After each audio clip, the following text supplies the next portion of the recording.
tracasserie de la journée. C'est un moment paisible, un moment agréable que nous allons passer ensemble. Vous avez sans doute remarqué, la réunion qui va suivre se sert d'un épisode de la vie de Samson, un juge, lorsqu'il fut trahi par celle qu'il fréquentait, Dalila. Nous verrons que la fidélité peut trouver des applications dans différents domaines. Le couple, nous aurons d'ailleurs une vidéo dans la partie vie chrétienne qui nous permettra d'en discuter, de beaux conseils permettant de renforcer l'unité de notre foyer, mais également dans l'assemblée et vis-à-vis de Jéhovah. Les joyaux de la parole de Dieu mettront en lumière ces belles qualités.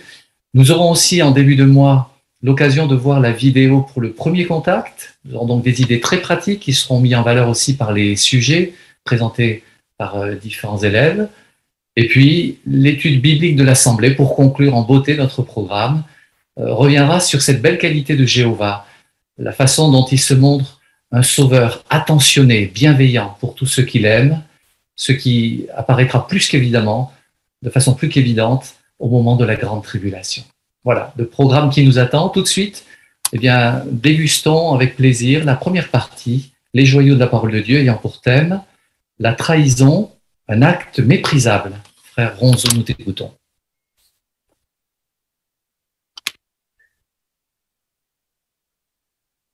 C'était cet après-midi, aux alentours de 4 heures. Votre meilleur ami est passé vous voir pour prendre le thé avec vous. Il est arrivé avec un beau bouquet de fleurs. Ou bien c'était juste avant la réunion, vous étiez en train de vous préparer, votre conjoint est rentré avec un beau bouquet de fleurs. Aussitôt, vous vous êtes précipité à trouver un joli vase, à donner de l'eau aux fleurs et à trouver un bel emplacement pour ces fleurs. Pourquoi? Oh, il y a plein de raisons. On pourrait parler de l'affection que vous avez pour la personne qui vous a donné ce bouquet de fleurs, de la reconnaissance que vous avez pour le cadeau. Mais il y a aussi, et c'est sur cette idée qu'on veut s'arrêter ce soir, l'idée que vous savez que pour qu'une fleur s'épanouisse, ça demande du temps. Ça ne se fait pas en une fraction de seconde. En revanche, piétiner une fleur ou l'arracher, ça se fait en un clin d'œil. Alors pourquoi on parle de ça? Eh bien parce que dans notre relation avec Jéhovah, dans la relation que nous avons avec notre conjoint ou avec les membres de notre assemblée, il y a un sentiment qui demande du temps et dont nous avons besoin. Et que ce sentiment peut malheureusement être piétiné ou arraché en un instant. De quel sentiment parlons-nous? De la confiance. Et donc, piétiner ou arracher la confiance, on donne un nom à cela, c'est la trahison. Et donc, dans ce sujet, nous allons rappeler pourquoi, aux yeux de Jéhovah, la trahison est un acte méprisable. Ce sera la première partie et on étudiera quelques versets de l'histoire de Dalila. Et en deuxième partie, nous essaierons de voir comment nous pouvons nous comporter pour que notre conjoint ou les membres de notre assemblée puissent développer leur confiance envers nous. Alors, abordons la première partie et analysons, essayons de comprendre pourquoi, aux yeux de Jéhovah, la trahison est un acte méprisable. Avant de lire les versets qui sont proposés, on pourrait peut-être déjà donner quelques définitions pour bien comprendre de quoi on parle. Qu'est-ce que ça veut dire déjà avoir confiance? Alors, il y a un dictionnaire qui a écrit que avoir confiance, c'est croire que l'autre est honnête, qu'il est sincère et qu'il ne fera rien qui puisse nous nuire. De là, on peut comprendre maintenant le résultat d'un acte de trahison. On se sent trahi lorsque soudainement on comprend que l'autre n'a pas été honnête, lorsque l'on comprend qu'il nous a joué la comédie ou qu'il a été hypocrite, ou quand l'on comprend qu'en fait il n'a jamais cherché notre bien-être, mais plutôt le sien propre. Et là, on commence à comprendre pourquoi, aux yeux de Jéhovah, la trahison est un acte méprisable.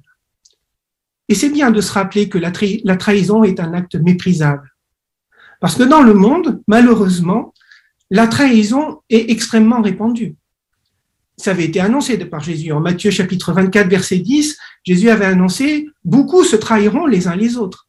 Vous avez peut-être aussi à l'esprit de Timothée chapitre 3, versets 3 et 4, où Paul dit que dans les derniers jours, les gens seront sans amis du bien, traîtres, entêtés. Bon, on connaît tout ça par cœur.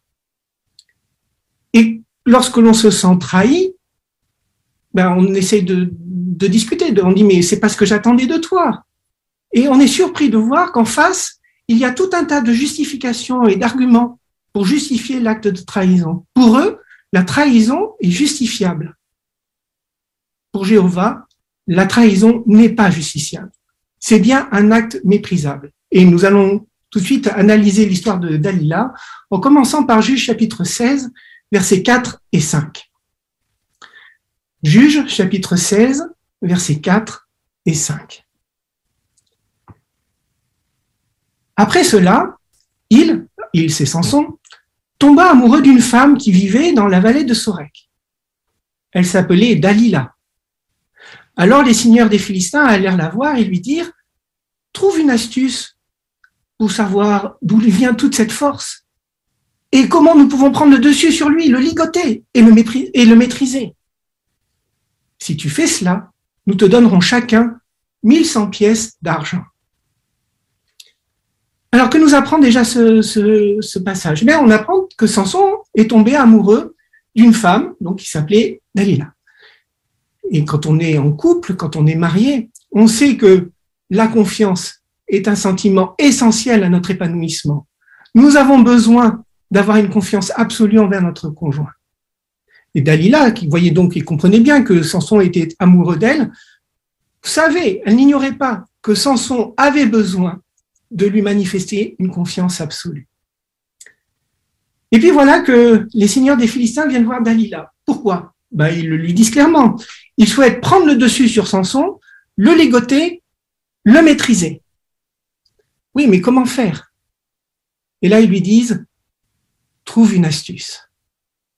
Autrement dit, ne sois pas forcément honnête avec lui. Ne sois pas forcément sincère avec lui. Il lui propose ni plus ni moins qu'un acte de trahison. Et pour justifier cet acte de trahison, il lui propose chaque chef, 1100 pièces d'argent. On peut être étonné par l'énormité de cette somme, mais le livre Perspicacité explique que peut-être que Dalila, était israélite et donc il ne pouvait pas jouer sur son sentiment national de Philistine. Ils lui ont donc proposé une forte somme d'argent pour qu'elle trahisse Samson pour eux. On continue le récit et nous allons maintenant lire les versets 15 à 18.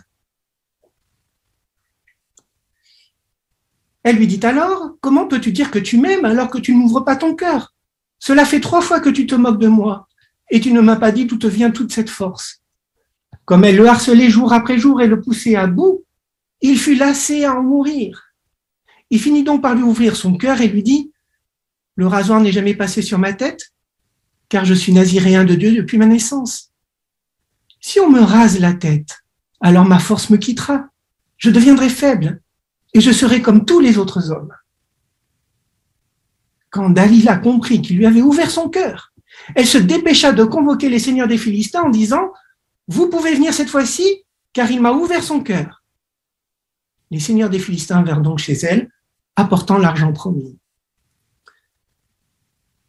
Elle a joué sur le fait que Samson avait besoin, pour son équilibre, de lui manifester de la confiance. Tu ne m'ouvres pas ton cœur, aie confiance en moi. Comment cela s'est-il passé? Le verset 16 dit qu'elle l'a harcelé. Alors on n'a pas beaucoup de détails sur ce que ça veut dire harceler, mais on peut imaginer que peut-être elle a fait semblant d'avoir des crises de sanglots, peut-être qu'elle a joué la femme méprisée et qui n'est pas forcément aimée par Samson, bref. Et Samson a fini par lui manifester sa confiance. Il a fini par lui dire qu'il était naziréen, qu'il portait sur sa propre tête, le signe de son naziréat. Et on peut regarder l'image qui nous est proposée dans le cahier. Ici, on voit Samson en pleine confiance. Il s'est endormi sur les genoux de Dalila. Il lui a dit tout ce qu'il avait sur le cœur. Il pense sincèrement que Dalila est honnête avec lui, qu'elle est sincère avec lui. Il est convaincu qu'elle ne lui fera aucun mal. Pourtant, en un instant, les tresses de Samson vont être coupées. Quel acte de trahison! Et que retient-on de l'histoire de Dalila? Est-ce que l'on retient que c'était une femme jolie qui a su plaire à Samson? Retient-on que c'était une femme qui avait réussi à faire sortir du cœur de Samson des choses qu'il ne voulait pas forcément lui dire? Retient-on que c'était une femme extrêmement riche? Absolument pas. Tout ce que nous retenons de ce récit, c'est que Dalila est une traîtresse. Et c'était ce que Jéhovah voulait que l'on retienne. Parce qu'à ses yeux, la trahison est méprisable. abordons maintenant la deuxième partie et essayons de comprendre comment, dans notre couple ou dans notre assemblée, nous pouvons faire évoluer la confiance des autres, donc de notre conjoint ou des membres de notre assemblée, envers nous. Et pour ça, nous allons lire un seul verset, c'est 1 Thessaloniciens, chapitre 2, verset 10. 1 Thessaloniciens, chapitre 2, verset 10. Paul dit, « Vous êtes témoins, et Dieu l'est aussi, que nous nous sommes montrés fidèles, justes et irréprochables envers vous, les croyants. » Quelqu'un de fidèle, de juste et d'irréprochable. Mais naturellement, on lui donne notre confiance. Quelqu'un de fidèle, de juste et d'irréprochable, mais on est prêt à tout lui dire. Et c'est essentiel dans une relation de couple, de se montrer envers notre conjoint fidèle, juste et irréprochable. Il est important, lorsque nous disons à notre conjoint que nous l'aimons, que nous sommes et que nous souhaitons vivre éternellement avec lui, d'être sincères. Rien ne doit trahir ce sentiment. L'adultère, qui est l'acte de trahison le plus méprisable dans une relation de couple, n'est absolument pas justifié. Et dans le monde, on entend beaucoup de mauvais raisonnements en disant « oui, mais c'est ma nature », ou bien « je vois que mon conjoint prend de l'âge et moi j'ai besoin de sang neuf, de plus de vitalité ». Tout cela, ce sont des raisonnements qui ne tiennent pas. La trahison est un acte méprisable. Dans l'Assemblée, eh bien dans l'Assemblée, on nous donne souvent des responsabilités et on nous fait confiance. Et souvent même, quand on nous fait confiance, on ne nous surveille pas pour voir si on fait les choses convenablement. Par exemple, on annonce qu'un tel n'est plus témoin de Jéhovah. L'Assemblée nous fait confiance et s'attend à ce que nous montrions fidèles, justes et irréprochables. On ne continuons pas d'avoir des relations avec l'excommunié. Alors on pourrait dire, et ce sont de mauvais raisonnements, oui, mais c'est mon meilleur ami, je peux peut-être le rattraper. Oui, mais c'est un très proche parent, il y a encore de l'espoir. Ce sont des raisonnements qui ne tiennent pas. Nous trahissons la confiance de l'Assemblée et aux yeux de Jéhovah, la trahison est un acte méprisable. Alors que retenir de ce discours? Eh bien, nous avons compris déjà le titre. La trahison est un acte méprisable. À l'inverse, dans notre couple ou avec les membres de notre assemblée, nous ferons l'effort de nous montrer fidèles, justes et irréprochables, comme le dit l'apôtre Paul.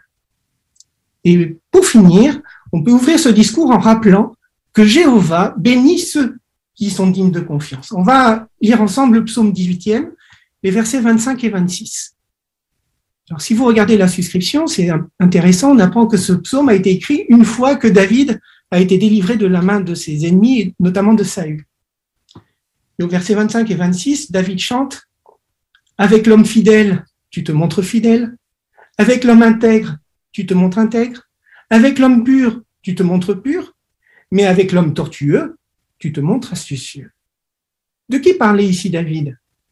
Il parlait entre autres de lui. Pendant toute la période où Saül le poursuivait, il s'est efforcé d'être fidèle, il s'est efforcé d'être intègre, il s'est efforcé d'être pur. Et à chaque fois, il avait remarqué que Jéhovah le bénissait, en étant à son tour fidèle, intègre et pur avec lui. Et la conclusion de David est intéressante. Avec l'homme tortueux, tu te montres astucieux. Oui, Jéhovah se montre astucieux avec ceux qui déploient de faux raisonnements pour justifier leur trahison, pour les prendre à leur propre piège, pour les détruire, pour les éliminer. Parce qu'aux yeux de Jéhovah, la trahison est un acte méprisable. Merci beaucoup, Jean-Sébastien, pour ta bonne préparation. Nous avons retenu l'importance de la loyauté, de la fidélité qui ne manque pas d'être bénie par Jéhovah. Tout de suite, nous allons pouvoir vous écouter. Nous allons écouter avec joie vos commentaires dans le cadre de la lecture de la Bible de cette semaine, Juges chapitre 15 et 16. Et c'est notre frère Owen Barbessou, excusez-moi, qui présente cette partie. Débutons ces perles spirituelles par la lecture, celle de Juges chapitre 16, les versets 1 à 3. On va demander à la famille Dufresne, s'il vous plaît. Un jour, Samson alla à Gaza. Il y vit une prostituée et entra chez elle.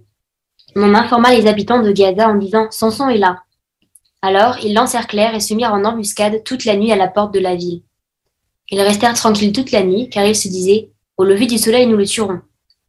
Mais Samson resta couché là jusqu'à minuit. Et à minuit, il se leva, saisit les bâtons de la porte de la ville, ainsi que les deux montants, et les arracha avec la barre. Il les mit sur ses épaules et les porta jusqu'au sommet de la montagne qui est en face d'Hébron. Merci Héloïse. Alors la question, comment faut-il comprendre ces versets? Famille Scoufler, s'il vous plaît.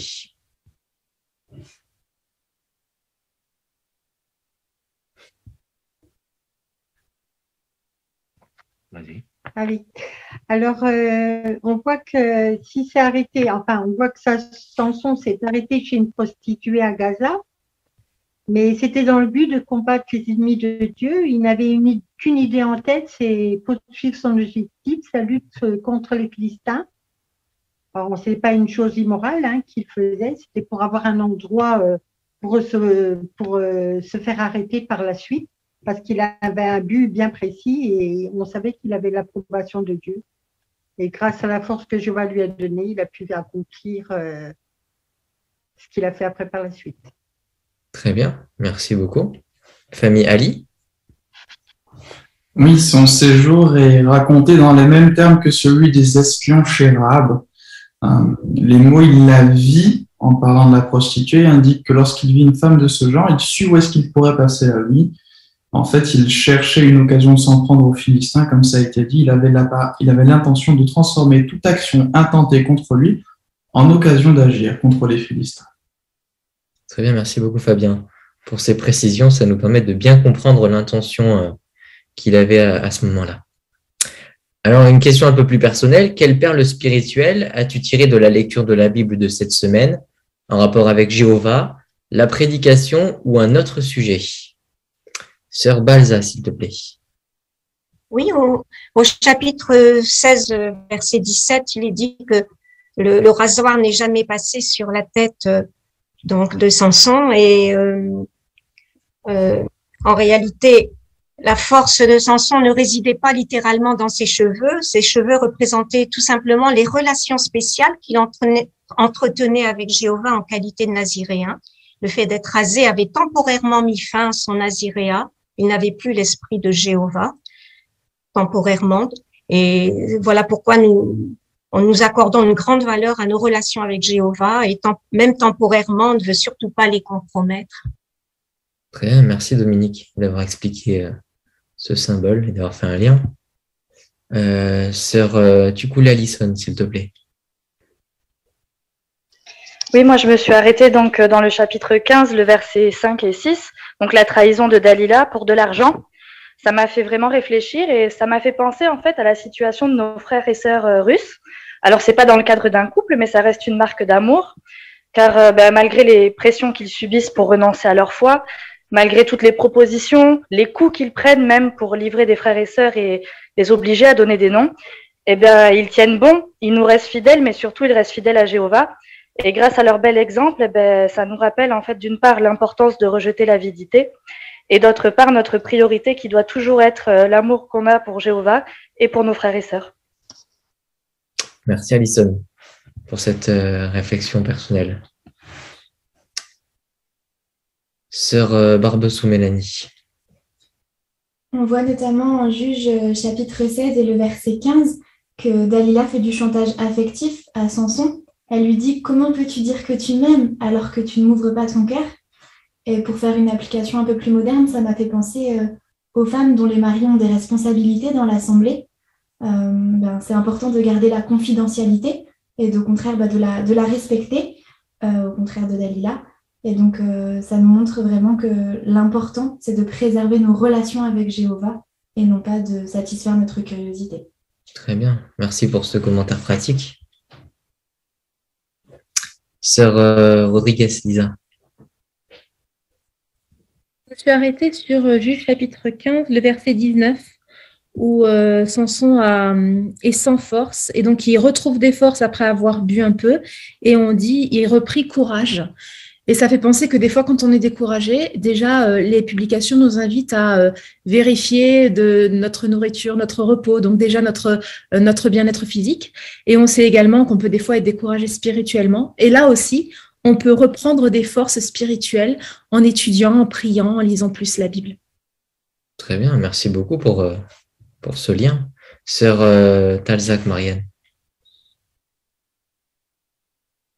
Merci. Au chapitre 15, verset 14, où il fait mention, bien sûr, de l'Esprit de Jéhovah qui permit à Samson, qui autrement était un homme normal, d'accomplir des exploits surnaturels. Et c'est vrai que nous, parfois, il nous permet de faire des choses extraordinaires, mais bien sûr, tout ça grâce à l'Esprit Saint qui nous donne. Il nous remplit parfois de zèle et d'intelligence comme il a fait à Samson.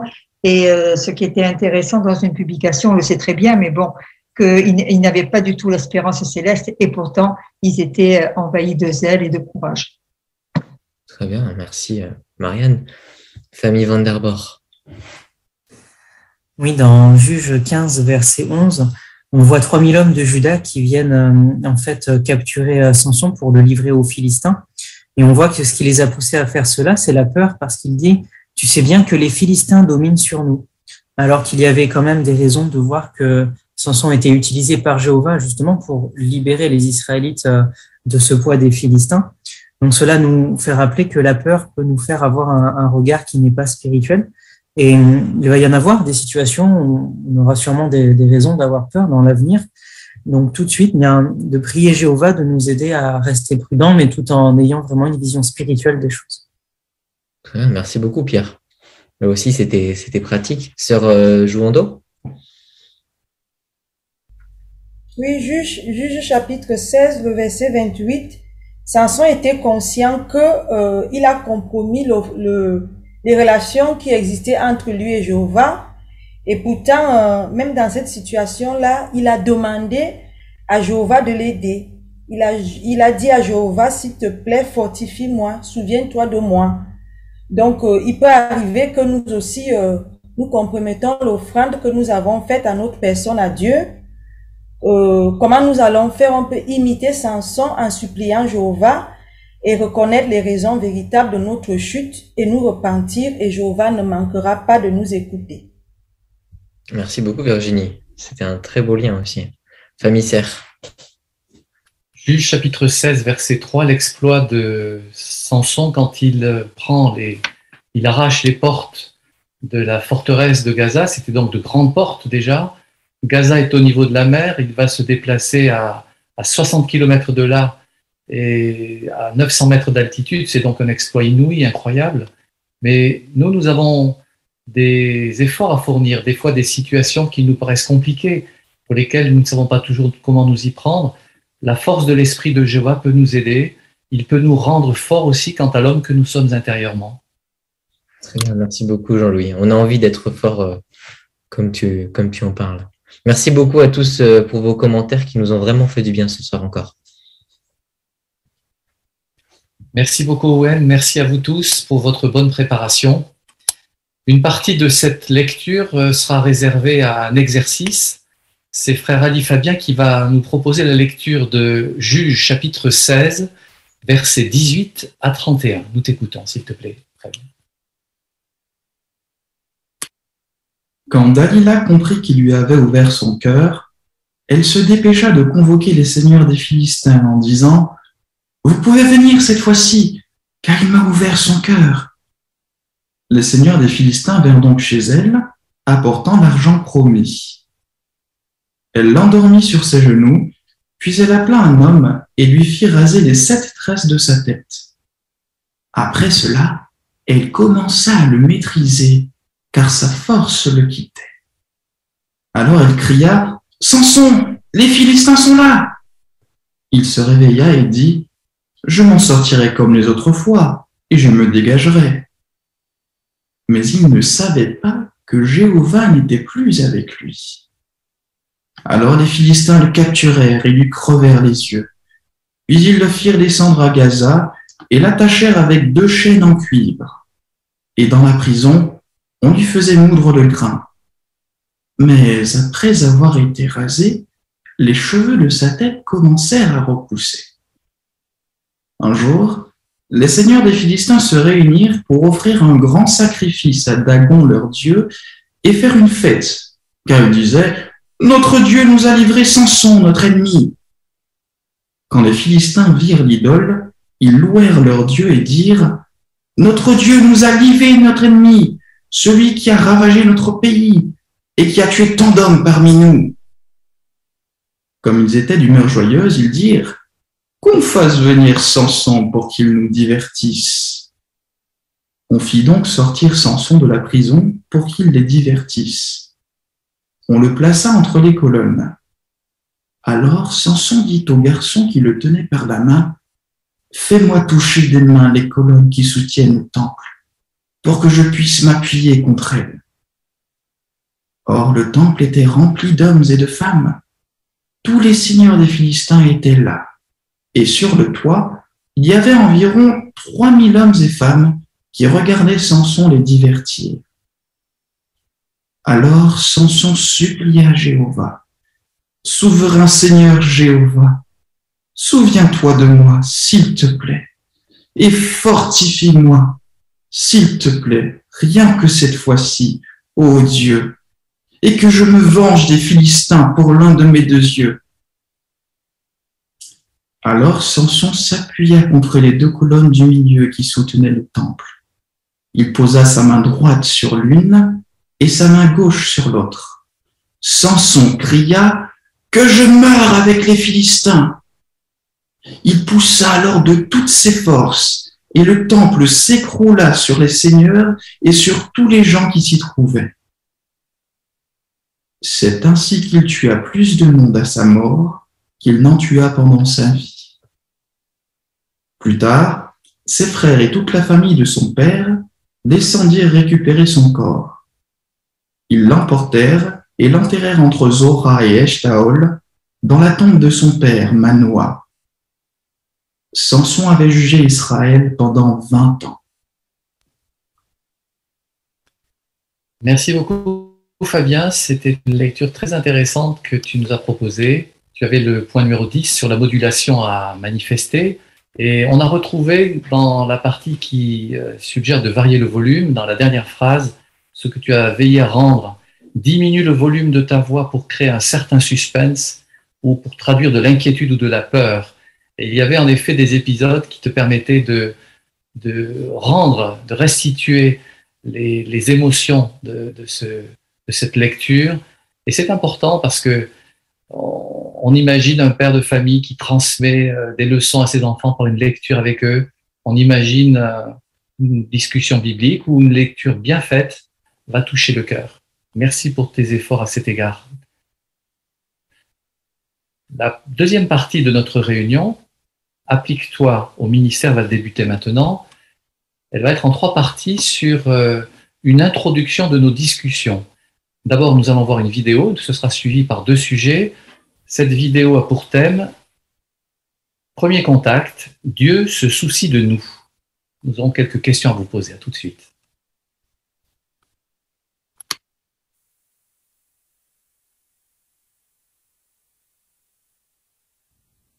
Quand des malheurs arrivent, beaucoup ont du mal à croire que Dieu se soucie de nous. C'est peut-être votre cas à vous aussi ? Alors, voici la question qui vous est proposée. Comment adapterais-tu cette entrée en matière à ton territoire ? Vous avez la parole. Que pourriez-vous dire, faire, peut-être, penser à ce début d'année où nous sommes ? Famille Arénias. Étant donné qu'on parle beaucoup du Covid, on pourrait lui dire, étant donné la recrudescence des problèmes de santé par rapport au Covid, variant, Omicron, beaucoup se demandent si Dieu se soucie vraiment de nous. Est-ce votre cas ? Bonne application, pratique, merci. Voyez-vous une autre éventuelle ? En ce début d'année, beaucoup de personnes font des vœux, des projets. Peut-on entendre des réalisations ? Fanny Van der Borch, quoi penses-tu ? Pas tout à fait sur ça, mais Voilà, on aimerait avoir votre avis, parce qu'à cause des malheurs qu'ils ont eus dans leur vie, beaucoup ont perdu la foi et doutent que quelqu'un se soucie d'eux. Avez-vous déjà constaté cela? Très bien, bonnes idées. Poursuivons l'examen de cette vidéo.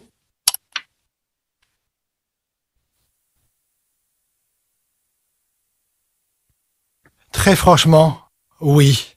J'aimerais croire qu'il se soucie de nous, mais en tout cas, il ne fait pas grand-chose pour moi. L'année dernière, mon père a eu une crise cardiaque. Et là, je viens de perdre mon travail. Ah, je suis vraiment désolé. Est-ce que votre père va mieux? Oui, merci. Mais on a vraiment eu peur pour lui. Je suis content qu'il aille mieux. Quand on a des problèmes, ça fait du bien de savoir que quelqu'un se soucie de nous. Comment savons-nous que Dieu se soucie de chaque humain individuellement? Regardez ce que Jésus a dit en Matthieu 10, versets 29 à 31. Thomas, tu veux lire ces versets, s'il te plaît? D'accord. On vend 2 moineaux pour une pièce de monnaie de peu de valeur, n'est-ce pas? Pourtant, aucun d'eux ne tombe à terre sans que votre Père le remarque. En ce qui vous concerne, même vos cheveux sont tous comptés. N'ayez donc pas peur, vous avez plus de valeur que beaucoup de moineaux. Deuxième question, en fonction de l'interlocuteur, du public que nous avons. Si ton interlocuteur ne croit pas en Jésus, comment t'y prendrais-tu pour le faire résonner sur le psaume 31, verset 7, qui parle de l'amour fidèle face à la détresse? Que pourrions-nous dire à ce sujet? Sœur Samicole. Quand le psaume dit « Car tu as vu ma profonde tristesse, tu connais ma grande détresse », on peut raisonner sur le fait que, ici, il est précisé que Dieu voit ce qui nous arrive, il voit notre détresse, il connaît quand nous ne sommes pas bien, quand nous sommes en temps de détresse. Donc, il se soucie réellement de nous. Très bien. Merci pour ta proposition, frère Ronzo Jean-Sébastien. On peut peut-être aussi dire que quand on est particulièrement affligé, on a des sentiments tellement forts qu'on a l'impression que personne ne nous comprend et que personne n'arrive à nous réconforter. Et pourtant, ce verset dit qu'il y a une personne qui comprend la profondeur de nos sentiments. Très bien, très bonne suggestion aussi, bonne remarque. Vous avez noté, pensons aussi que notre interlocuteur peut être bloqué par la référence à Jésus. Il faut être souple et savoir nous ouvrir à d'autres solutions. Poursuivons notre examen.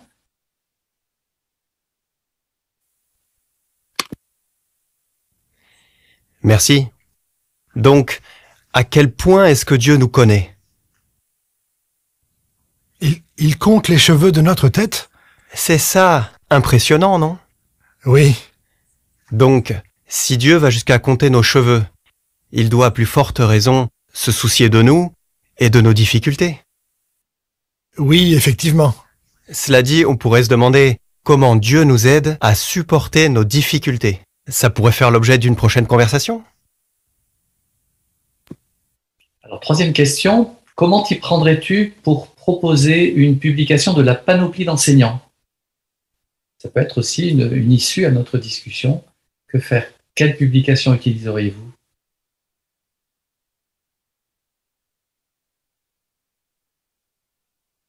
Sœur Talzac, Marianne. Merci.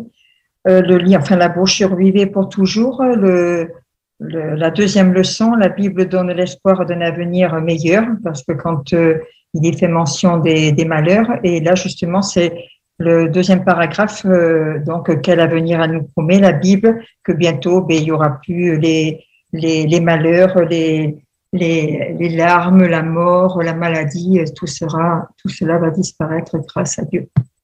Très bien, voilà une possibilité en effet qui nous est offerte. Fanny Véron. J'ai pensé aussi à la leçon 1, montrer que Jéhovah se soucie de nous et de ce que l'on vit en nous donnant sa parole, la Bible. On peut aborder la question 2 ou la 3 qui montre que la Bible nous guide dans tous les aspects de notre vie. Excellent. Le cahier Vie et Ministère fait aussi une proposition avec la tour de garde de 2018, de mars 2018. Dieu vous remarque-t-il? Pourquoi pas? C'est une publication qui peut être très intéressante avec les arguments qu'elle contient. Merci beaucoup. Alors, nous avons suivi cette vidéo qui nous lance un petit peu le ministère de ce mois. Essayons de voir comment des sœurs se sont préparées pour nous le proposer. Tout d'abord, nous allons écouter sœur Nathalie Ngomé, accompagnée de sœur Cardum Passy. Nous vous écoutons, chère sœur.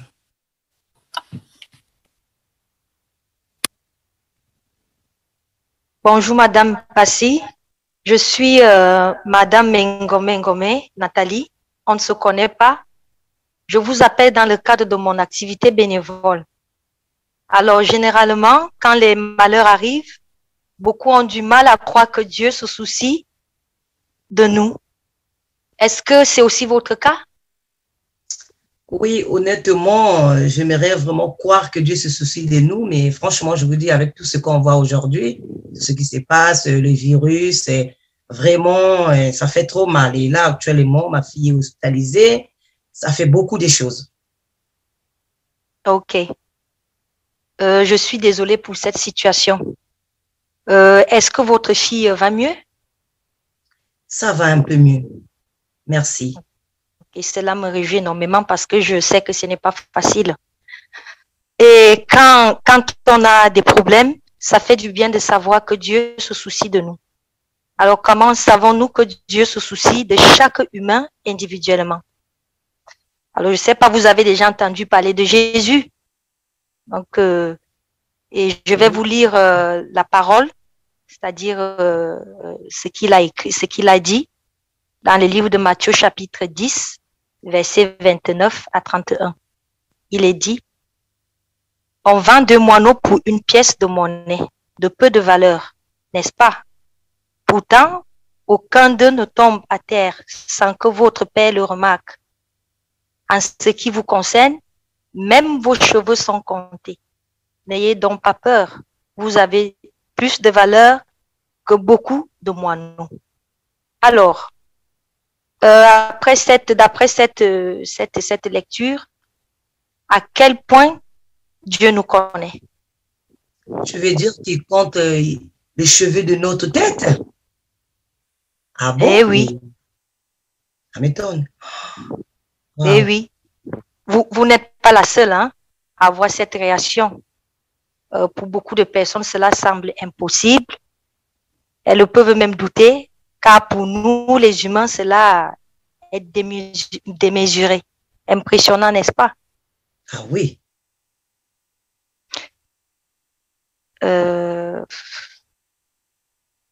De plus, si Dieu va jusqu'à compter nos cheveux, il doit à plus forte raison se soucier de nous et de nos difficultés. Mais tout à fait. C'est là vraiment, ça touche beaucoup ma curiosité. Ça, c'est vraiment quelque chose d'énorme. Ok, Madame Passy, comme on l'a constaté, pour le moment, les difficultés ne finiront pas. Ça, c'est vrai. Et on doit bien faire avec. Croyez-vous vraiment qu'il y a des solutions? Et si c'est le cas, y a-t-il quelqu'un qui peut nous aider à résoudre tout cela? Bon, ben, c'est possible, avec tous ces détails. Bon, je veux bien croire. Okay. Dans ce cas, on peut se demander comment Dieu nous aide à supporter nos difficultés. Alors, si vous voulez, cela peut faire l'objet de notre prochaine discussion. Ça vous dérange, ça vous arrangera cette heure? Non, ça va, ça me va. Vraiment, en soirée comme ça me va. Merci beaucoup. D'accord, c'est moi qui vous remercie. Au revoir, à bientôt. Au revoir. Merci beaucoup à toutes les deux. Merci en particulier Nathalie pour cette bonne présentation. Tu devais veiller en particulier à l'usage de questions pour faire résonner ton auditrice. Et j'ai compté au moins 6 questions différentes que tu as soumises, pleines de tact. Tu as su t'intéresser à la santé de sa fille. Tu as ouvert par des questions qui suscitaient l'intérêt, qui incitent la curiosité de la personne à s'ouvrir. Tu as utilisé aussi des questions pour la faire raisonner, surtout dans l'analyse des versets. C'est très important que la personne puisse s'exprimer et dégager les points clés. N'oublions pas, l'usage de bonnes questions est un élément clé pour former le cœur de la personne à analyser la vérité, à la découvrir et à l'apprécier à son tour. Merci beaucoup pour votre bonne préparation à toutes les deux. Nous allons suivre à présent la deuxième présentation. Premier contact, sœur Rebecca Nzali, accompagnée d'Ornella Mboum-Bion. Nous vous écoutons toutes les deux. Bonjour, Ornella Bloom. Bonjour. Enchantée. Je m'appelle Rebecca en fait et je profite de cette période de congé de fin d'année pour contacter mes voisins puisque j'ai remarqué que beaucoup de personnes ont du mal à croire que Dieu se soucie vraiment de nous. Est-ce que c'est ton cas? En toute sincérité, je n'y crois pas trop. En fait, j'ai rencontré beaucoup de problèmes ces derniers mois. Je suis étudiante et j'ai perdu mon logement. Et en plus de ça, ma mère a été gravement touchée par le Covid. Et honnêtement, je n'ai pas vu Dieu agir à aucun de ces moments-là. Oh waouh, je suis vraiment désolée. Franchement, je suis touchée par ce que tu dis et je suis désolée que tu passes par tant de difficultés. J'espère déjà que ta mère va mieux. Et je me dis que quand on a des soucis, c'est toujours important de sentir qu'il y a quelqu'un qui s'inquiète pour nous, qui se soucie de nous. Et j'aimerais partager une pensée avec toi qui, je pense, peut te faire du bien. Est-ce que c'est possible? Oui, bien sûr. Alors, c'est une pensée des Écritures, c'est dans la Bible. C'est en Matthieu 10, versets 29 à 31. Il est dit: on vend 2 moineaux pour une pièce de monnaie de peu de valeur, n'est-ce pas? Pourtant, aucun d'eux ne tombe à terre sans que votre Père le remarque. En ce qui vous concerne, même vos cheveux sont tous comptés. N'ayez donc pas peur, vous avez plus de valeur que beaucoup de moineaux. Est-ce que tu as vu quelle valeur nous avons pour Dieu? Il est dit que nous valons plus que des moineaux, c'est ça? Oui. Alors, je vais te prendre une image puisque tu m'as dit que tu vas à la fac, tu es étudiante. Imagine que sur le chemin, tu trouves une pièce de 5 centimes à terre. Est-ce que tu vas t'arrêter pour la ramasser? Absolument pas. Si c'était un billet de 20 euros, peut-être. Mais 5 centimes, non. Je comprends. En fait, pourquoi je t'ai pris cet exemple, c'est parce que quand Jésus faisait la comparaison avec les moineaux, c'est parce qu'à cette époque-là, 2 moineaux ne valaient quasiment rien. C'est l'équivalent de 5 centimes pour nous aujourd'hui. Donc, c'est pour montrer à quel point ils étaient insignifiants. Et pourtant, tu vois que Dieu se soucie de 2 petits moineaux qui valent 5 centimes d'euros. Donc, quand on voit ça, est-ce que tu penses sincèrement qu'il y a un seul petit détail de notre vie que, du coup, Dieu puisse ignorer? Non, tu as raison. Il doit bien nous connaître. En fait, je n'aurais pas imaginé que Dieu se soucie autant de nous. C'est pas la première. Il y a beaucoup de personnes qui ont été surprises de se rendre compte en étudiant la Bible que Dieu se soucie vraiment de nous, les humains. Et je pense qu'il y a une brochure qui pourrait t'aider à comprendre tous les sentiments de Dieu pour nous. Est-ce que je peux te l'envoyer? Oui, pourquoi pas, ça m'intéresse bien. Alors, attends, c'est bon, tu l'as reçue? Oui, c'est bon. Elle s'appelle « Vivez pour toujours ». Oui, c'est bon. Je l'ai reçue. Ok. À la leçon numéro 1, tu vois ce que la Bible peut vous apporter. Ouais, c'est une très bonne question. Je ne me suis jamais intéressée à la Bible parce que je ne voyais pas ce qu'elle pouvait changer dans ma vie. Tu vois? Je comprends ton interrogation. Tu sais, ça me fait penser, il y a une vidéo dans cette partie-là, justement, un peu plus bas, approfondissant, il y a une vidéo qui s'appelle « Pourquoi étudier la Bible ?» Ah oui, c'est bon, je la vois. Tu la vois? Ok. Alors, je te laisserai la visionner tranquillement, mais en fait, cette vidéo met en évidence diverses questions auxquelles la Bible répond, comme d'où venons-nous? Pourquoi est-ce qu'il y a tant de malheurs sur la terre? Ah, c'est très intéressant. Je me suis justement souvent demandé pourquoi il y a tant de malheurs et de souffrances. C'est pour ça que je pense que cette vidéo pourra t'aider à mieux comprendre quel apport la Bible peut avoir dans notre vie. Et ce que je peux te proposer, c'est qu'on ait des discussions toutes les deux et qu'on puisse revoir justement cette leçon numéro 1 et la vidéo dont je t'ai parlé. Honnêtement, j'ai déjà tellement de cours avec la fac que je ne pense pas pouvoir trouver du temps pour des discussions bibliques régulières. Bon, je comprends. C'est vrai qu'à la fac, le planning est souvent lourd. Mais si tu veux, on peut adapter la durée à tes disponibilités. Ça peut être 5 minutes, 10 minutes, 15 minutes. Tu me dis, c'est comme ça t'arrange. Dans ce cas, d'accord. Mais là, je vais partir en vacances une petite semaine, donc à mon retour, si tu veux. Ok, pas de souci. À la semaine prochaine alors. À la semaine prochaine. Au revoir. Bravo et merci à toutes les deux. Nous avons aimé votre présentation chaleureuse et vivante. Rebecca, tu t'en es très bien sortie pour ta douceur, ta gentillesse. Tu as su aussi t'adapter à la situation de la personne, c'est bien. Tu devais veiller à l'usage de supports visuels.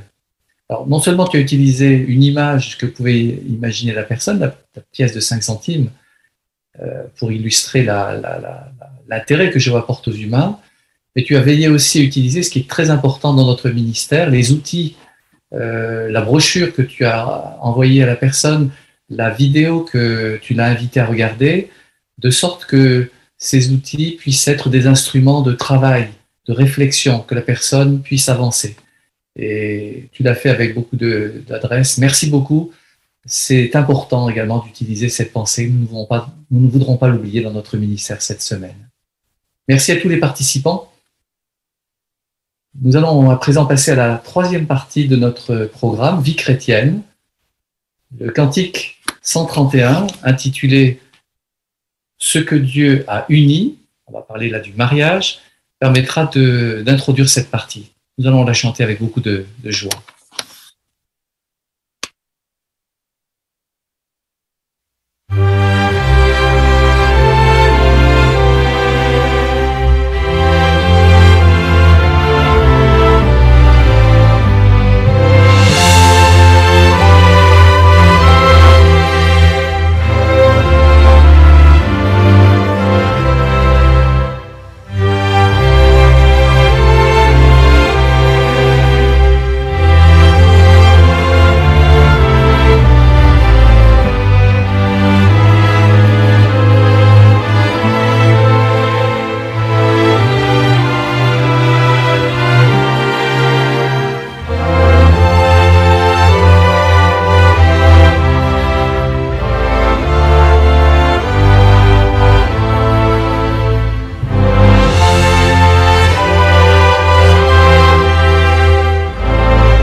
Vous avez reconnu évidemment un des cantiques qui est chanté souvent lors d'une cérémonie de mariage entre témoins. Ce cantique nous fait réfléchir sur la valeur de la fidélité. La Bible a sauvé notre mariage, tel est le thème dont nous allons maintenant parler, pour comment renforcer la fidélité, la solidité de notre union. Frère Jean-Yves Tavena va présider cette partie, nous t'écoutons. Deux chrétiens qui s'unissent par le mariage font un vœu devant Jéhovah. Par conséquent, bien leur union n'est pas à prendre à la légère. Leur union peut leur procurer certes un bonheur immense, mais que faire s'il y a des tensions dans le couple? Un mariage qui bat de l'aile peut-il être sauvé? Quel principe biblique les conjoints devraient-ils avoir présent à l'esprit? Quand l'appui du foyer est menacé, de quelle aide également les conjoints disposent-ils? Bien, pour répondre à ces questions et d'autres encore, regardons la vidéo intitulée « La Bible a sauvé notre mariage » et ensuite, bien, nous répondrons à 4 questions. La Bible peut-elle sauver un mariage? Les témoignages suivants, pleins de franchise, montreront à quel point la Bible est utile pour préserver cette union divine. Dès le début de notre mariage, ça n'a pas été facile, c'est le moins qu'on puisse dire. On n'était jamais d'accord. On se disputait pour tout et ça prenait des proportions énormes. On n'arrivait plus à communiquer paisiblement. Les disputes sont devenues de plus en plus fortes et de plus en plus fréquentes. J'ai fini par me dire que je n'étais plus heureux et j'ai menacé de partir. Des fois, j'avais envie de mettre fin à ce mariage. On se disputait tellement que je faisais mes bagages en me disant qu'on n'aurait jamais dû se marier.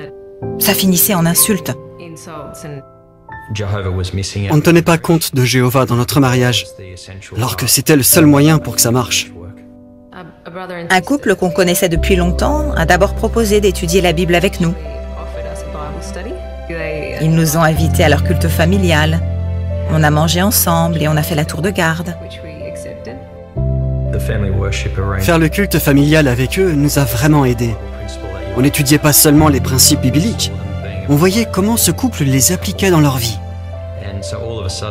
J'ai eu le déclic. Je comprenais enfin la raison d'être d'un principe et les bienfaits qu'il pouvait apporter. Ça a eu une grande influence sur nous. On a compris comment appliquer les principes bibliques. J'avoue qu'il a fallu du temps pour que la situation s'améliore, mais tout a changé quand on est revenu à Jéhovah. C'était comme si on redécouvrait certains principes bibliques, comme Jean 13, verset 34, où Jésus nous encourage à suivre son exemple. Éphésiens 5, verset 33 m'a vraiment fait réfléchir. J'ai lu des articles qui montraient l'importance pour un mari de sentir que sa femme le respecte. Et je crois que c'est une idée que je n'avais jamais réellement comprise. Pour moi, c'était machinal. Il était le chef et je devais le respecter. Je n'avais pas compris à quel point c'était important qu'il se sente respecté pour pouvoir assumer son rôle de chef de famille. Nous sommes tellement reconnaissants à Jéhovah pour sa patience. Les principes bibliques avaient toujours été là. C'est juste qu'on ne les mettait pas en pratique. Dès qu'on l'a fait, notre mariage a pris un nouveau tournant. Maintenant, c'est complètement différent. La relation qu'on a aujourd'hui, c'est celle qu'on voulait au départ. Mais à l'époque, on ne savait pas comment faire. C'est uniquement parce qu'on a appliqué les principes bibliques qu'on a réussi.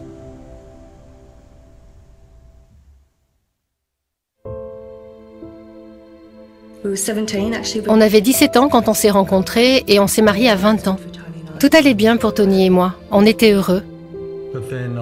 Mais par la suite, j'ai lancé une nouvelle affaire et c'est devenu ma priorité. Ça a eu des conséquences désastreuses sur notre spiritualité. Il y a eu une période où on ne se voyait presque plus. On passait très peu de temps ensemble. On ne cherchait pas à appliquer les principes bibliques. À cette époque, on ne pensait même pas à lire la Bible. J'ai alors commencé à regarder des choses qui étaient vraiment inconvenantes. Et avec le temps, ce que je regardais ne me choquait plus. Je ne pensais pas du tout aux conséquences ni aux souffrances que cela pourrait causer. J'avais le sentiment de ne plus être aimée du tout. J'étais vraiment en colère à cause de son comportement. J'éprouvais beaucoup de rancune et d'amertume envers lui. Dans un premier temps, nous nous sommes séparés, j'ai quitté Tony. J'ai laissé tomber notre mariage. J'ai laissé tomber notre affaire. Et j'ai fini par divorcer de lui sans motif biblique. Les anciens qui connaissaient ma situation m'ont aidé à bien comprendre ce que Jéhovah pensait de ma conduite. Ils m'ont aidé à faire le point sur ma relation avec lui et le bilan était plutôt médiocre. Comme je m'étais sentie trahie, divorcer ne me posait aucun problème de conscience. Pour moi, c'était la meilleure chose à faire et c'est ce qui me semblait le plus logique.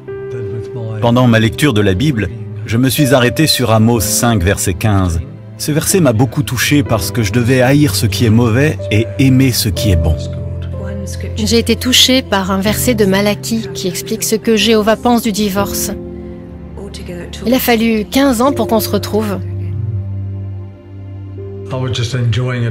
J'avais passé une bonne journée de prédication et je suis rentré chez moi en milieu d'après-midi. À ce moment-là, le téléphone a sonné et j'ai entendu la voix de Rhonda. Quand elle m'a proposé qu'on se retrouve autour d'un café pour discuter, j'étais tellement heureux.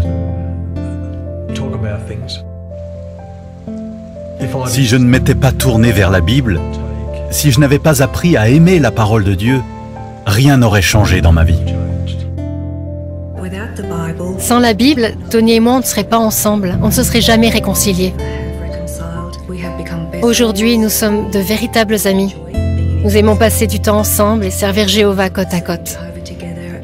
Notre vie de couple s'est améliorée quand nous avons tous les deux constaté les bienfaits que la Bible nous apporte. Avec Tony, nous formons maintenant un véritable couple. Et quoi qu'il arrive, nous restons soudés. De telles situations ne nuisent pas seulement à notre mariage, elles peuvent aussi menacer nos relations avec Jéhovah. D'ailleurs, notre sœur a expliqué qu'elle souffrait tellement qu'elle pensait que la seule solution était de divorcer sans raison biblique. Quand nous avons des décisions à prendre concernant notre mariage, le point de vue de Jéhovah contenu en Malachie 2, verset 16 devrait retenir toute notre attention. Car il a haï le divorce, a dit Jéhovah, le Dieu d'Israël. Si la paix de votre foyer est menacée, revoyez des articles comme celui de la Tour de Garde du 15 mai 2012, intitulé « Faites tout pour sauver votre mariage ». Il contient de puissants conseils qui vous aideront à préserver vos liens conjugaux et à les renforcer. Une vidéo vraiment très précieuse pour les couples, n'est-ce pas? Alors voyons, si vous voulez, les idées les plus importantes au travers de 4 questions qui sont proposées dans notre cahier. Voilà, la première est celle-ci. Quels principes bibliques ont aidé les différents couples à sauver leur union? D'après vous? Je vais demander à la famille Scouffler, s'il vous plaît. Oui, on a déjà le passage de Jean 13, 44 qui parle de s'aimer les uns les autres. Alors, si on aime les uns les autres, d'abord son mari, puisque c'est avec lui qu'on va vivre toute notre vie. Et Éphésiens 5, 33, qu'il est parlé de démontrer à son mari qu'on le respecte et qu'on le reconnaît comme le chef de famille pour que ça aille bien dans notre vie de tous les jours et ça à long terme. Très bien, merci beaucoup. Hein. Voilà déjà 2 très importants. Hein. Famille Richardson, s'il vous plaît. Oui, la sœur a rajouté que elle savait qu'elle devait avoir un profond respect pour son mari, mais elle le faisait machinalement. Et c'est que plus tard, bon, on va voir pourquoi, mais elle a compris qu'elle doit faire sentir sincèrement qu'elle a du respect pour son mari dans son rôle de chef de famille pour qu'il puisse assumer pleinement ce rôle. Merci d'avoir ajouté ce point retenu, tout à fait. En ce qui concerne Tony et Rhonda, le deuxième couple, avez-vous vu les principes qu'ils ont particulièrement appréciés pour surmonter ces problèmes? Famille Serre, s'il vous plaît. Le texte de Amos 5.15, haïr ce qui est mauvais et aimer ce qui est bon, c'est un principe qui les a aidés. Excellent, merci Nicolas. Un 4e peut-être. Famille Sœur Joando, Virginie. Et la sœur, c'était le texte de Malachie où Jéhovah dit « J'ai haï le divorce ». C'est ça qui l'a vraiment aidé à refaire un examen de conscience. Voilà, mettre l'accent sur le caractère vraiment permanent du mariage. La deuxième question qui nous est demandée, en quoi leur a-t-il été bénéfique de renouer avec de bonnes habitudes spirituelles? Ça demandait à frère Pi, Étienne, s'il te plaît. Bien, cela a permis de prendre du recul et de prendre conscience sur la gravité des problèmes, mais également de gagner en maturité spirituelle et en humilité, afin vraiment de se rapprocher de Jéhovah pour le mettre au centre de leur vie et de leur couple par la suite. Excellent, très bien, merci Étienne. Sœur Cathy Borde.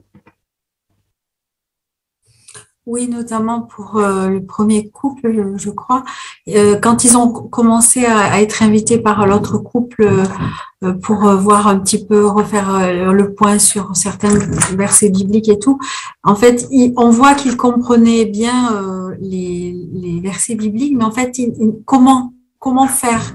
Et grâce à l'exemple du couple qui les a aidés, comme ils ont passé des moments de détente ensemble, ils ont pu voir vraiment dans l'application, dans la pratique, comment un principe peut réussir en fait grâce à ce couple qui les a aidés.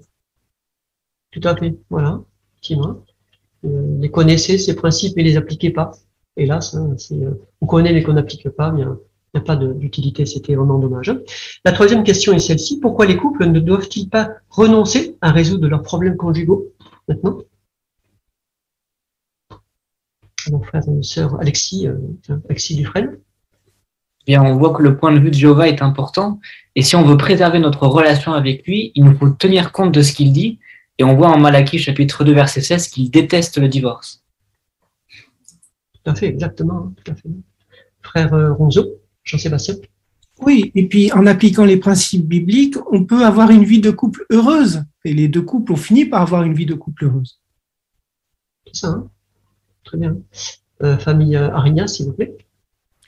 Oui, il ne faut pas renoncer, parce que si ça n'a pas fonctionné jusqu'à présent, c'est que forcément, on n'a pas bien appliqué les principes. Les connaître, c'est une chose, et se remettre en question, mettre Jéhovah aussi dans l'affaire, dans le problème, c'est-à-dire lui demander sa direction et son esprit, bien, cela doit fonctionner. Exactement, tout à fait. Donc effectivement, ça pourrait finir par un divorce, hein, et en tout cas, ça nuit gravement nos relations avec Jéhovah. De l'importance de vraiment rapidement arranger, hein, trouver des arrangements dans notre couple. La dernière question, auprès de qui peuvent-ils rechercher une aide spirituelle, avec les références de Jacques chapitre 5, versets 14 et 15. Nous allons demander à frère José Rodriguez, s'il te plaît. Et bien, avec un couple expérimenté qui était fidèle à Jéhovah, qui vivait bien leur union, eh bien, ils ont pu avoir des discussions, ils ont fait des études ensemble, la réflexion sur les principes de Jéhovah et surtout de les voir vivre. De les voir dans différentes situations, ça leur a permis de voir quelle était la voie la meilleure pour le coup. Exactement. Qui également, dans l'Assemblée, est susceptible d'apporter une aide pratique, hein, en cas de nécessité. Famille Giuliano. Oui, on a pu voir dans l'exemple du deuxième couple que le frère il avait été aidé par les anciens, et du coup ça va avec le texte de Jacques 5 où on compare à quelqu'un qui est malade finalement. Quand on est malade ou qu'on va pas bien, en général on tarde pas trop à aller voir le médecin pour guérir. Et là, les médecins de la situation, ça pourrait être les anciens. Et c'est bien parce que ils sont à même de pouvoir donner le bon traitement dans cette situation. Et il y a aussi la prière qui suit avec. Exactement. Merci beaucoup Anaïs. Effectivement, hein, les anciens vont vraiment avec plaisir apporter l'aide qui sera nécessaire dans ce domaine. Merci pour votre excellente participation. Comme le dit la fin de cette tour de garde de référence du 15 mai 2012, il est dit « Si notre mariage est en péril, prions intensément Jéhovah. Analysons honnêtement nos mobiles, méditons sur les Écritures et recherchons l'aide des anciens. Par-dessus tout, soyons déterminés à plaire à Dieu en toutes choses et à montrer que nous tenons en haute estime le don qu'est le mariage. » Merci beaucoup Jean-Yves, merci à vous tous. Nous avons été touchés par ces belles vidéos, ces récits francs, honnêtes, et qui montrent comment la fidélité peut être préservée, renforcée dans le cadre d'un couple. À présent, nous allons suivre la dernière partie de notre programme, l'étude biblique de l'Assemblée. Nous sommes toujours dans le même contexte des tout derniers moments de la fin de ce système de choses que les prophéties annoncent, et c'est pourtant avec beaucoup de réconfort et de soutien que notre étude va nous aider. Frère Véron, nous te laissons la parole pour présider cette partie.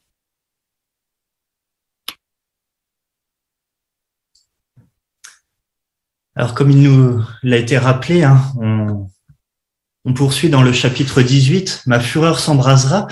Et la semaine dernière, on a pu se représenter ce que pourrait être la grande tribulation, la grande guerre d'Armageddon. Dans ces moments où on peut entendre des bruits assourdissants dehors, qui peuvent être angoissants. Et par la suite, on s'est aperçu que ce moment pouvait être réconfortant pour nous aussi, rassurant, parce qu'on découvre la personnalité de Jéhovah. On s'aperçoit que dans ce moment-là, eh bien, il n'y aura pas de dégâts collatéraux. Les personnes qui ne doivent pas subir la punition de Jéhovah ne seront pas touchées par cette situation. Mais qu'est-ce qui met en colère Jéhovah? Qu'est-ce qui fait que sa colère, sa fureur s'embrase? Eh bien, on a pu voir commencer avec 2 raisons. La première, parce que son nom était profané. Et ce soir, on va voir la deuxième raison pour laquelle Jéhovah se met en fureur et déclenchera cette grande guerre d'Armageddon. On va pouvoir débuter le chapitre, l'étude de ce soir, avec la lecture des paragraphes 9 et 10, et c'est frère Christophe Charnot qui lira ces parties. Christophe, nous t'écoutons. Deuxième raison, le peuple de Jéhovah est menacé. Quand ses fidèles sont attaqués et qu'ils le supplient de les protéger, Jéhovah se met en colère. Par exemple, quand les Israélites ont quitté l'Égypte, Pharaon et son armée puissante ont voulu s'en prendre à eux alors qu'ils semblaient coincés au bord de la mer Rouge. Mais quand les Égyptiens ont poursuivi les Israélites au milieu de la mer, Jéhovah a fait sauter les roues de leurs chars et s'est débarrassé d'eux. Pas un seul d'entre eux ne survécut. C'est parce que Jéhovah éprouvait un amour fidèle pour son peuple que sa fureur s'est embrasée contre les Égyptiens. De même, au cours du règne d'Ézéchias, Jéhovah a de nouveau agi par amour pour son peuple. Les Assyriens, l'armée la plus puissante et la plus cruelle de l'époque, s'apprêtaient à attaquer Jérusalem. Pour les serviteurs fidèles de Jéhovah, le siège de la ville serait synonyme d'une lente agonie. Mais Jéhovah est venu à leur secours. Il a envoyé un ange qui a tué 185 000 soldats ennemis en une seule nuit. Imagine la scène au petit matin dans le camp des Assyriens. Les lances, les boucliers et les épées sont rangés à leur place. Pas un bruit. Aucun son de cor ne réveille les hommes. Aucun ordre ne rallie les troupes. Un silence à vous glacer le sang pèse sur le camp. Pas le moindre mouvement dans les tentes. Au sol, il n'y a que des cadavres. Merci beaucoup, Christophe. Alors la question, que fait Jéhovah quand ses serviteurs fidèles sont menacés? On a deux exemples. Famille Richardson. Le premier exemple, c'est l'exemple des Israélites, quand Jéhovah les a sauvés en les aidant à traverser la mer Rouge. Et donc, dans l'Exode, chapitre 15, verset 13, on lit dans le chant de victoire, « Dans ton amour fidèle, tu as guidé ce peuple que tu as racheté. Par ta force, tu conduiras vers ta demeure sainte. » Donc, c'est parce que Jéhovah est fidèle, son amour est toujours là pour son peuple, qu'il les a sauvés. Très bien, merci. D'ailleurs, puisque tu en as parlé un petit peu, on peut lire Exode chapitre 15, les versets 9 à 13, si quelqu'un veut nous en faire la lecture.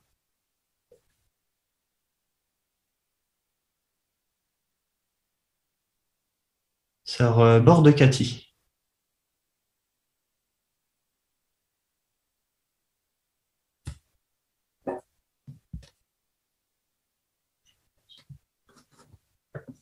Pardon. Voilà. L'ennemi disait, je vérifie la traduction, pardon, que ce soit, oui, traduction, voilà. Donc, l'ennemi disait, je les poursuivrai, je les rattraperai, je partagerai le butin jusqu'à ce que je sois rassasié. Je tirerai mon épée, ma main les soumettra. Tu as envoyé ton souffle, la mer les a recouverts, ils ont coulé comme du plomb dans les eaux majestueuses. qui est comme toi parmi les dieux, ô Jéhovah? Qui est comme toi, toi qui te montres suprêmement saint? Toi qu'on doit craindre et louer avec des chants, toi qui fais des prodiges. Tu as tendu ta main droite et la terre les a engloutis. Dans ton amour fidèle, tu as guidé ce peuple que tu as racheté. Par ta force, tu le conduiras vers ta demeure sainte. Merci beaucoup, Cathy.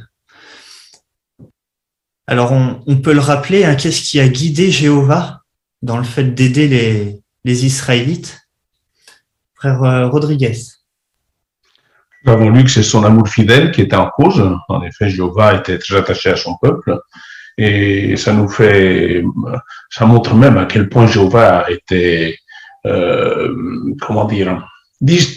décidé à une décision rapide et définitive, parce que ça nous revient à l'idée qu'on a eue tout à l'heure avec le discours de Joyau, quand il a cité le psaume 18, versets 25 et 26. Et comme toi, tu te montres astucieux, c'est vrai que les Israélites, on a l'impression qu'ils étaient acculés, et c'était plutôt une stratégie de Jéhovah pour supprimer l'ennemi du peuple de Jéhovah. Exactement. Merci beaucoup, José. Alors, on a un deuxième exemple aussi qui nous est proposé.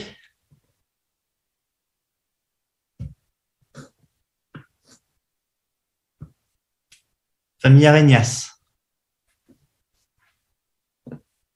C'est au cours du règne d'Ézéchias.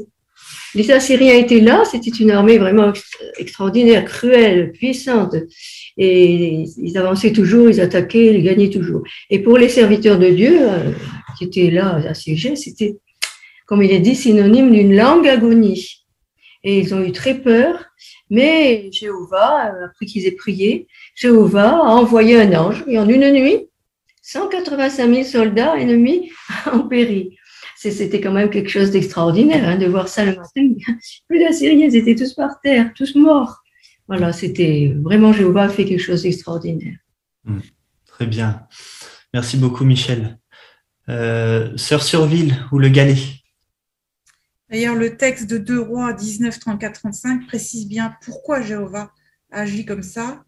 On retrouve les deux raisons qu'on a vues, c'est-à-dire pour sauvegarder son nom et aussi par amour pour ses serviteurs.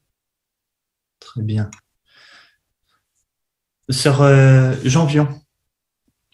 Oui, l'ange a tué 185 000 soldats ennemis en une seule nuit. Et en fait, Jéhovah, il n'attend pas, hein, il envoie des anges, des messagers spirituels qui viennent en aide à ses serviteurs sur la terre.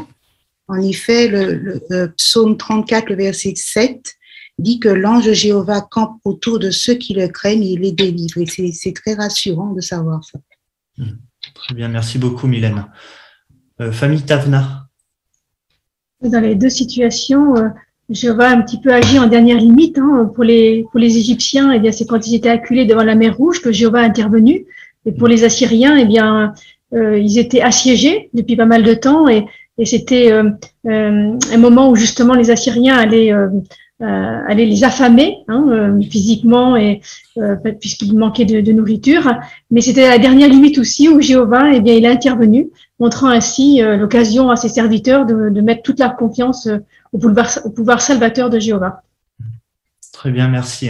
Donc on s'aperçoit que dans ces deux situations, c'est rassurant, Jéhovah est présent et il utilise ses anges aussi pour libérer son peuple. Donc on va voir la leçon avec le paragraphe 11. Leçon. Ces exemples montrent comment Jéhovah réagit quand son peuple est menacé. Ils fournissent à nos ennemis un sérieux avertissement. C'est terrible de tomber entre les mains du Dieu vivant. Mais pour nous, ces récits nous apportent un grand réconfort. Ils nous donnent du courage. C'est tellement rassurant de savoir que Satan, notre pire ennemi, n'arrivera jamais à ses fins. De plus, il lui reste réellement peu de temps. En attendant, nous pouvons servir courageusement Jéhovah, certains qu'aucun individu, aucune organisation, ni aucun gouvernement ne nous empêchera de faire la volonté de Jéhovah. L'apôtre Paul a très bien exprimé cette conviction dans sa lettre aux Romains. Si Dieu est pour nous, qui pourra l'emporter sur nous? Merci. Alors, que nous apportent les récits bibliques qui montrent comment Jéhovah réagit quand son peuple est menacé? Famille Thomas. Savoir ces exemples bibliques nous donne beaucoup de courage, car Jéhovah ne va jamais nous laisser et il luttera à notre place.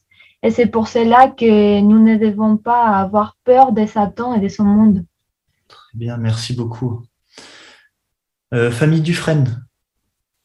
Ces récits nous montrent que Jéhovah il est à l'écoute de son peuple pour le protéger, mais également qu'aucune menace n'est suffisamment importante pour lui faire peur ou l'empêcher d'agir. Donc ça nous rassure et nous fortifie. Exactement. On peut lire ensemble le 118e psaume, les versets 6 à 9. Mais ça, un verset aussi très encourageant. Famille Ougar. Jéhovah est avec moi, je n'aurai pas peur. Que peut me faire l'homme? Jéhovah est avec moi, il est mon secours. Je regarderai d'un œil triomphant ceux qui me haïssent. Mieux vaut se réfugier en Jéhovah que faire confiance aux humains. Mieux vaut se réfugier en Jéhovah que faire confiance aux princes.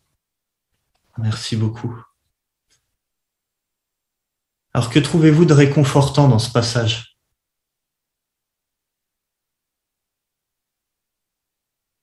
Famille Giuliano. Oui, l'expression, au verset 7, on dit Jéhovah est avec moi, il est mon secours. Donc, le psalmiste là, exprime toute sa confiance et sa foi. Et après, il dit je regarderai d'un œil triomphant ceux qui me haïssent.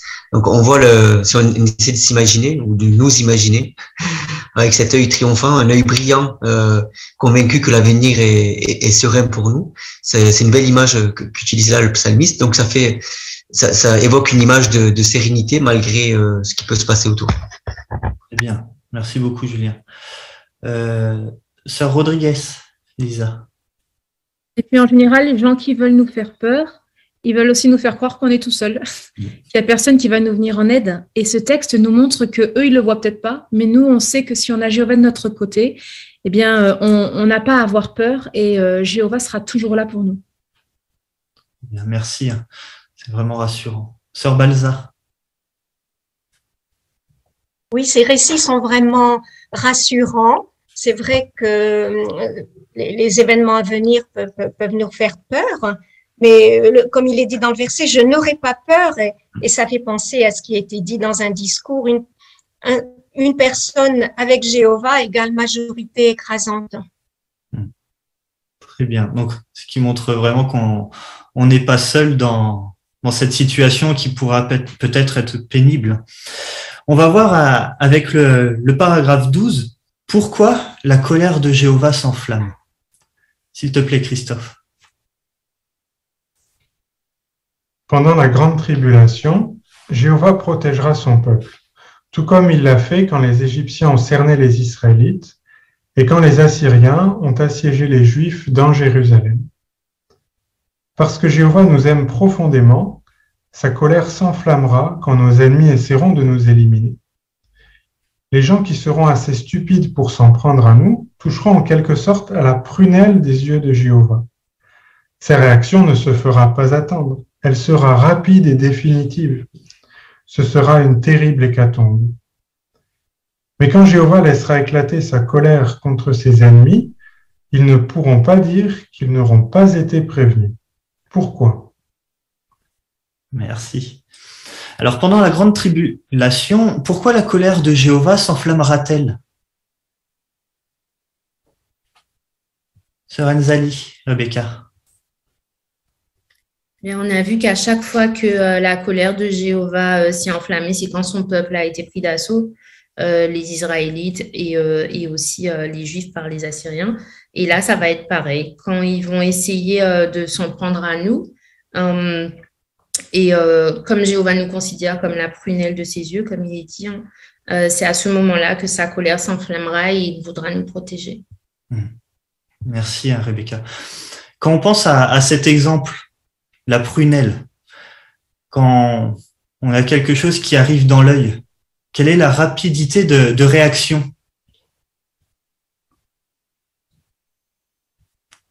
Frère Serre. Elle est immédiate, on ne supporte pas qu'on touche à l'œil. Cela montre que Jéhovah ressent vraiment ce que nous ressentons. Il souffre quand on souffre. Ça nous donne une idée vraiment exacte du soin particulièrement tendre que Jéhovah exerce pour ses serviteurs qui sont en difficulté. Bien, merci. Donc c'est vraiment rassurant sur le temps. Famille Barbessou. Et la phrase du milieu du paragraphe, je l'ai trouvée vraiment rassurante. Il dit les gens qui seront assez stupides pour s'en prendre à nous. Ça veut dire que, en fait, l'amour de Jéhovah et sa protection, elle est clairement visible. Les gens, ils la voient et il faut vraiment qu'ils soient stupides pour s'en prendre à son peuple parce que c'est indéniable que Jéhovah nous aime et nous protège. Très bien. Merci pour ce rappel. Frère Pi. Oui, puis dans Zacharie, chapitre 2, le verset 9, il y a l'expression Jéhovah des armées. Et c'est pas un hasard si le prophète a utilisé cette expression parce que cela permet d'apporter du poids et une réelle certitude à ceux qui écoutent cette prophétie, à savoir nous, parce que cette expression évoque la puissance que détient Jéhovah, qui est le chef d'une immense armée de créatures spirituelles. Donc on peut être sûr et certain qu'il nous protégera. Merci beaucoup, Étienne. Et frère Ronzo, s'il te plaît. Et puis quand on essaie de toucher à nos yeux, on a une réaction aussi, c'est de protéger en se mettant la main devant. Et la main de Jéhovah est active, puisque aussitôt au verset 9, Jéhovah utilise bien sa main pour menacer ceux qui touchent à son peuple. Donc on voit que le fait de toucher à son peuple va amener une réaction de la main de Dieu. C'est terrible ça. Exactement. Et comme nous le dit le paragraphe, ce sera une terrible hécatombe. Mais Jéhovah a prévenu, en tout cas. Et c'est ce qu'on va voir avec la lecture du paragraphe 13 et le sous-titre. Quel avertissement Jéhovah a-t-il donné? Jéhovah étant lent à se mettre en colère, il a amplement averti ses ennemis que quiconque s'oppose à lui et menace son peuple sera détruit. Jéhovah a demandé à de nombreux prophètes, Jérémie, Ézéchiel, Daniel, Jésus-Christ et les apôtres Pierre, Paul et Jean par exemple, d'annoncer que le monde entier connaîtrait une bataille décisive.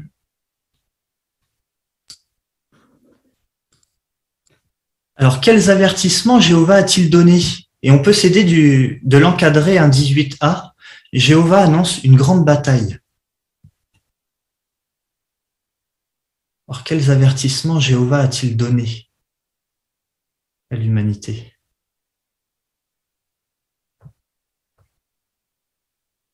Frère Rodriguez, José.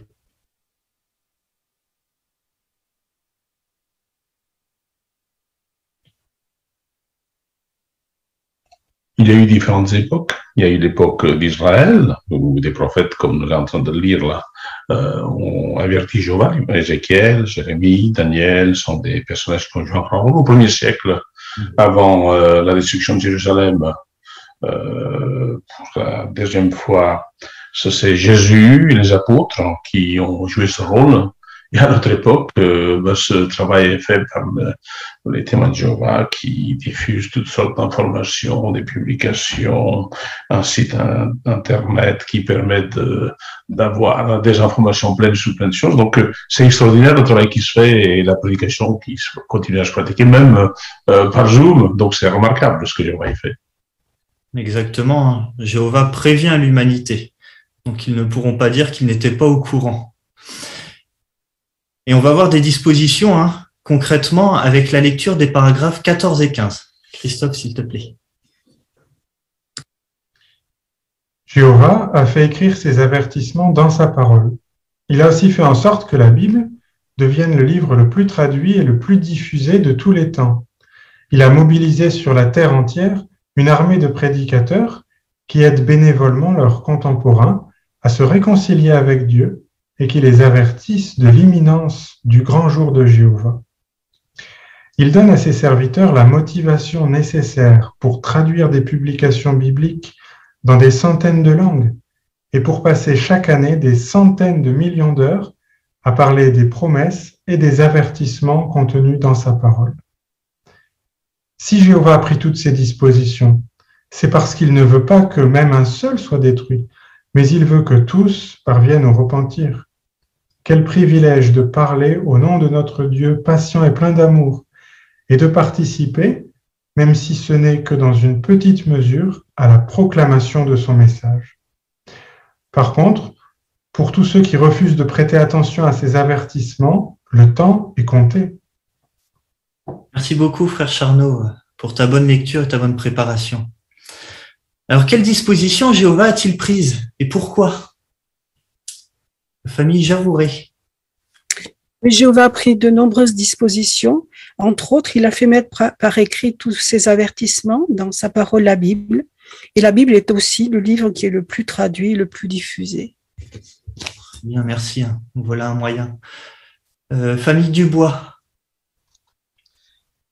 Il a aussi organisé un groupe d'humains qui guide et qui forme pour faire connaître son message et aider chacun à se réconcilier avec lui pour que, au moment de ce grand jour de Jéhovah, il puisse être du côté de Jéhovah. Merci beaucoup, Jérémie. Famille Scoufler. Oui, le psaume 2, versets 10 à 12 est d'ailleurs réconfortant.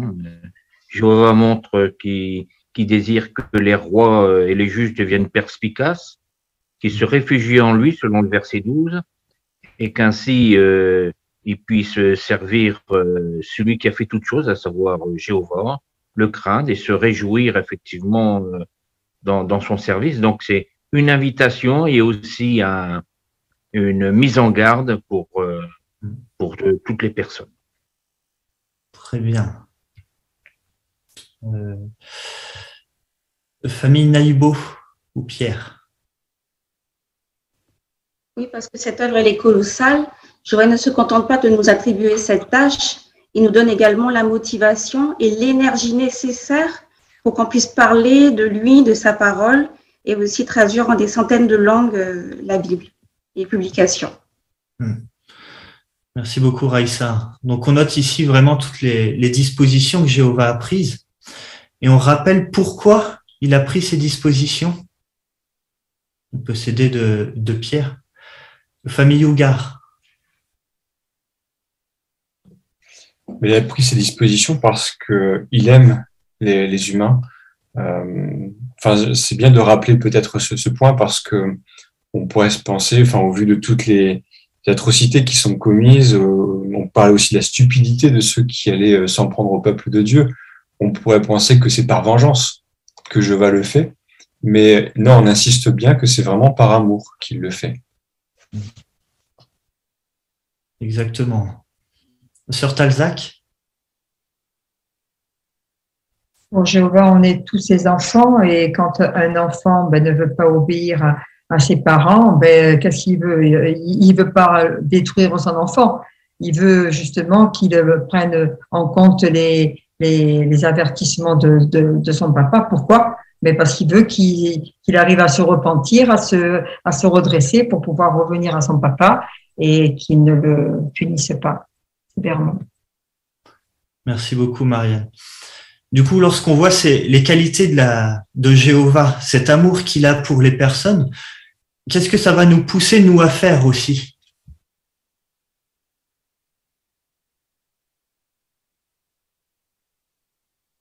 Famille Arénias. Oui, bien certainement, ça nous pousse à parler de lui, à parler de son nom, de ses qualités, des raisons pour lesquelles il nous faut nous ranger de son côté et de pouvoir ainsi bénéficier de toutes les promesses qu'il a annoncées. Merci beaucoup. Donc on s'aperçoit que dans toute mesure, petite ou grande, le fait d'y participer contribuera aussi à être les compagnons de Jéhovah dans cette tâche d'aider les personnes à revenir à lui, à nouer des relations pour qu'ils puissent bénéficier aussi de cet avenir. Donc c'est vraiment rassurant de voir comment Jéhovah s'y prend. Il avertit les personnes pour les aider ainsi à corriger leur conduite, à pouvoir faire partie aussi de son peuple. Mais si ces personnes ne veulent pas, eh bien Jéhovah, lui, au moment où on va s'attaquer à son peuple, et lorsqu'il aura décidé qu'il c'en est trop pour le fait qu'on touche à son nom aussi, eh bien il agira, mais il protégera son peuple. Et on verra la semaine prochaine quand il le fera. Alors, on n'aura pas de date, hein, mais on saura à quel moment, en tout cas, à quelle période Jéhovah s'embrasera. Et en tout cas, bonne préparation pour la semaine prochaine et merci beaucoup pour votre participation. Merci à toi, Anthony, pour cette étude passionnante qui nous encourage. Alors, arrivé au terme de cette réunion, quelles sont les idées qui vous ont fait du bien ce soir, qui vous ont encouragé, que vous désirez retenir? Peut-être que les engagements que nous prenons devant Jéhovah, qui concernent notre vie spirituelle aussi, notre mariage, si c'est notre cas, la valeur de la fidélité, de la loyauté, du respect des principes, c'est ce qui permet de se montrer fidèle, est une clé.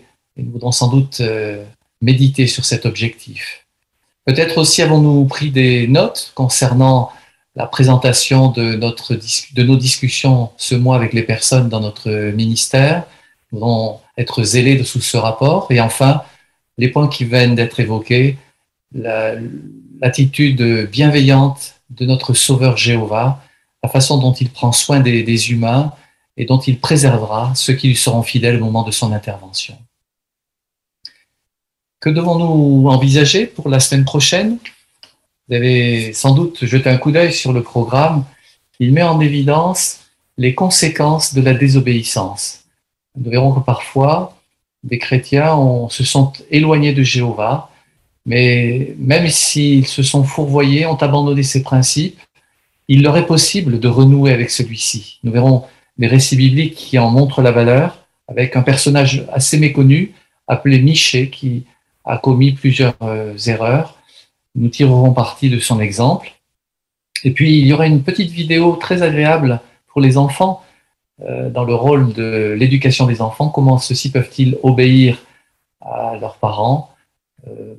Bonne préparation pour ces différents aspects de notre programme.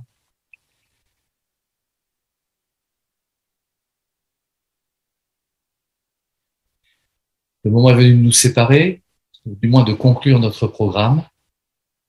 Il s'agit du cantique Chant de victoire, qui va donc revenir sur l'épisode de la délivrance d'Égypte que Jéhovah a faite à la mer Rouge. C'est le cantique 149, après quoi frère Richardson Rodney prononcera la prière.